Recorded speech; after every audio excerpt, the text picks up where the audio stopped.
Hello guys, welcome to textbook regulatory channel. How are you all? तो कुछ दिनों में आप अपना बहुत ही इंपॉर्टेंट सेबी ग्रेड ए का एग्जाम दे रहे होंगे। उसी के लिए कुछ strategy, exam attempt strategy, what are the things you must remember while attempting this exam paper. I hope everybody has worked hard, given mocks, taken the sessions, right, और अच्छे से तैयारी की है सबने। अब आज बात करते हैं एग्जाम स्ट्रैटेजी की। तो मैं सबसे पहले यहाँ पे बात करूंगी, आपको पहले से जो पता है कि 60 मिनट्स जो आपका पेपर वन होगा, फेज वन का, वो 1 आवर का रहेगा, जिसमें कि 30% कट ऑफ लाना कंपलसरी है, जरूरी है। तो आपको पता है कि इंग्लिश, रीजनिंग, क्वांट और आपका जीए सेशन, आपको क्या क्वेश्चंस पिक करने हैं वो इंपॉर्टेंट हो जाता है यहाँ पे। Considering you have to score minimum like 30% you have to get. Paper two की अगर हम बात करें फेज वन के, तो ये 40 मिनट्स आपको मिलते हैं और यहाँ पे 40% आपको लाना जरूरी है। एवरेज कट ऑफ की अगर हम बात करते हैं, यहाँ पे देखिएगा इस फेज वन, तो इसमें क्या स्ट्रैटेजी रहनी चाहिए when you are attempting the paper, what you should remember, how you should go about for this particular exam. तो GA 20 questions, 25 marks, English 20 25 marks, quant 20 25 marks, reasoning 20 25 marks, total 60 minutes का आपका रहता है, right. अब total 60 minutes है तो हर एक section important है यहाँ पे। ठीक है, आपको अगर मैं हर एक सेक्शन की बात करूं तो यहाँ पे आपको क्लियर करना जरूरी है सेक्शन वाइज। तो हर एक सेक्शन में पहले वो पिक करेंगे क्वेश्चंस जो आपको लगता है पहले स्कोरिंग है, जल्दी हो जाएंगे, टाइम कम लेंगे। तो जो होता है ना कि less risky question, high high accuracy, जहां पे आपकी एक्यूरेसी कॉन्फिडेंटली आपको समझ में आ रही है कि बन जाएगी, वो क्वेश्चंस पहले करेंगे। ठीक है, अब यहाँ पे अगर आप देखते हैं फेस वन का पेपर टू अगर देखते हैं, तो 50 क्वेश्चंस ये 3 सेक्शंस को कवर करते हुए आ रहे होंगे आपके। Commerce and accountancy, management finance, costing, companies act, economics. 40 minutes का टाइम, अगेन यहाँ पे भी choice of questions will matter a lot. अगर मैं लास्ट टाइम की बात करती हूँ सेबी की, तो जो हमारे रीजनिंग में क्वेश्चंस आए थे कुछ इस तरीके से थे, मतलब वेटेज अगर आप देखेंगे पजल वाले टॉपिक पे ज्यादा था। तो रिमेनिंग डेज पे आप इन टॉपिक्स पे फोकस करें जहां आपको लगता है कि वेटेज ज्यादा है, ये करना ही है अटेम्प्ट, इससे मैक्सिमम आपके बन जाएंगे। ठीक है, ओवरऑल मॉडरेट सेक्शन था, बट आपको पता करना है कि अगर ये ट्रेंड आ रहा है, सिलॉग्स 1 से 2, डायरेक्शन 1 से 2, ब्लड रिलेशन 2 से 3, कोडिंग डिकोडिंग 1 से 2, सिटिंग अरेंजमेंट 2, तो एक ट्रेंड जो आपको पता चल रहा है उसके अकॉर्डिंग प्रिपरेशन जो होगी प्रैक्टिस लास्ट डेज में, वो इंपॉर्टेंट है। फॉर एग्जाम्पल क्वांट में, अब क्वांट में भी आप पिक कर सकते हैं, अगर सिंप्लीफिकेशन अप्रोक्सीमेशन आ गया तो वो स्कोरिंग होता है, हो जाता है जल्दी। क्वाड्रेटिक आ गया तो डीआई डेफिनेटली रहता है वेटेज काफी अच्छा 10 मार्क्स का, तो इसमें से एक 5 मार्क्स का आपसे बनना चाहिए। You have to know which one to attempt, जो आपको एक्यूरेसी से आपसे बन जाए। Overall again section was moderate. ठीक है, नेक्स्ट इज इंग्लिश, जो कि मेरा सेक्शन है। अब इसमें मैं आपको बता दूं कि डेफिनेटली कॉम्प्रिहेंशन पार्ट रहेगा ही, बट कुछ चीजें जो कि स्कोरिंग हो सकती है, 1 2 स्पेलिंग्स के क्वेश्चंस आए थे, जैसे कि फिलर्स के वो कैब वाले क्वेश्चंस जो होते हैं, सिनोनिम्स, एंटोनिम्स, ये आपके थोड़े से स्कोरिंग होते हैं। तो इजी टू मॉडरेट, ये एक ऐसा सेक्शन है जो थोड़े से क्वेश्चंस आपको इजी साइड पे भी देखने को मिलेंगे, तो यहाँ पे आप आराम से स्कोर कर सकते हैं और बहुत लेंदी नहीं होते। Apart from RC I don't think आपको कोई बहुत लेंदी क्वेश्चन मिलेगा।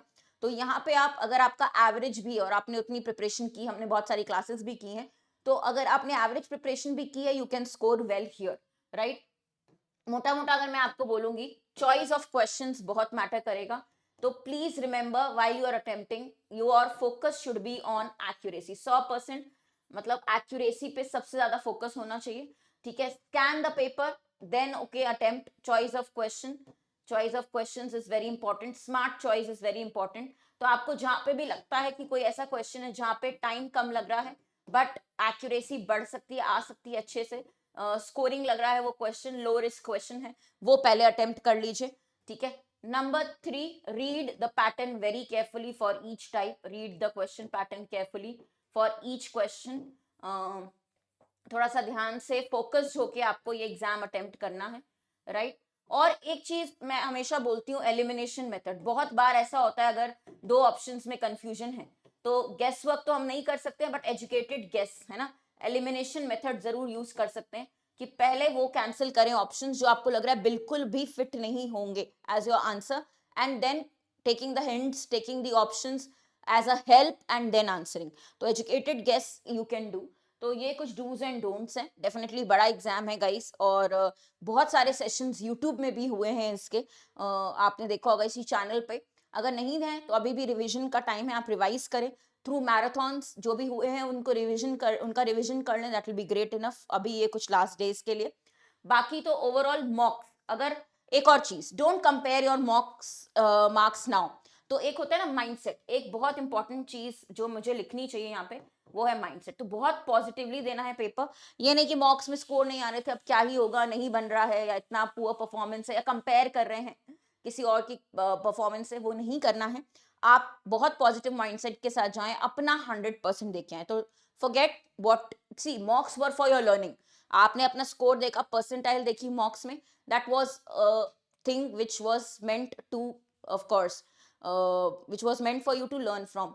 फॉर एग्जाम्पल, अगर आपने एनालिसिस किया होगा कोई मॉक का, some question you were not getting, so how will you analyse it, कि इससे क्या सीखने को मिलता है। जो नहीं हुए हैं उसको रिपीट करेंगे क्वेश्चंस को, टॉपिक कौन सा है जो वीक लग रहा है उसको आप फिर से देख लेंगे कॉन्सेप्ट्स। तो वो that is for your learning, that you have to remember.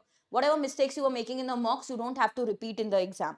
So have a very positive mindset, that is very important on the exam date. तो ये कुछ important do's and don'ts है आपके एग्जाम के लिए। बाकी मुझे लगता है कि जो आपके स्ट्रॉन्ग पार्ट्स हैं, जैसे आपको हर एक सेक्शन में आपका पता है स्ट्रॉन्ग पार्ट क्या है, उस पर फोकस आपको करना है ज्यादा से ज्यादा स्कोर करने के लिए, right, so that you can clear the cut offs. So all the very best to everybody. बाकी गाइस, आरबीआई ग्रेड बी 2026 का फाउंडेशन बैच हम लॉन्च कर रहे होंगे कल, तो जरूर से रहिएगा, आपको सारी डिटेल्स ऑफिसर्स बैच की पता चल जाएंगी कि ये कंप्लीट कोर्स जो है ग्रेड बी 2026 का, इस नए साल का, उसमें क्या क्या आपको मिलने वाला है। बाकी एक्टिव रहिए, like share and subscribe, because every detail, particularly अगर हम बात करते हैं रेगुलेटरी एग्जाम्स को लेके, आपको यहीं मिल जाएंगी, ये आप देख सकते हैं। और इसी वीडियो के नीचे you will get the links also. So cut off cracker course is there. We have super pack for regulatory exams. If you open here, you will get all the details. ठीक है, आपको सारे exams की details यहाँ पे मिल जाएंगी। तो जैसे कि अभी हमारे नया बैच की अगर हम बात करते हैं तो वो ग्रेड बी का बैच रहेगा, ये आप प्लान्स भी देख सकते हैं। You can apply coupon code Harshita for maximum discount. आप मेरा नाम लिख सकते हैं HARSHITA, HARSHITA, ठीक है। तो ये कूपन कोड पे मैक्सिमम ऑफ भी मिल जाएगा। ये आपके रेगुलेटरी बॉडी एग्जाम्स के पैक्स भी हैं, अवेलेबल हैं, राइट। तो guys, all of you, all the very best, do well. Remaining days पे मॉक्स पे ही फोकस करें, लर्निंग पे फोकस करें, एक कंप्लीट रिविजन कर लें, because of course quality is more important. तो whatever you are attempting, you have to maintain the accuracy. Speed और एक्यूरेसी का बैलेंस बहुत इंपॉर्टेंट होने वाला है, तो वो आपको ध्यान में रख के जाना है। All the best. कोई और क्वेरीज हैं तो कमेंट्स में जरूर से बताइएगा। Thank you.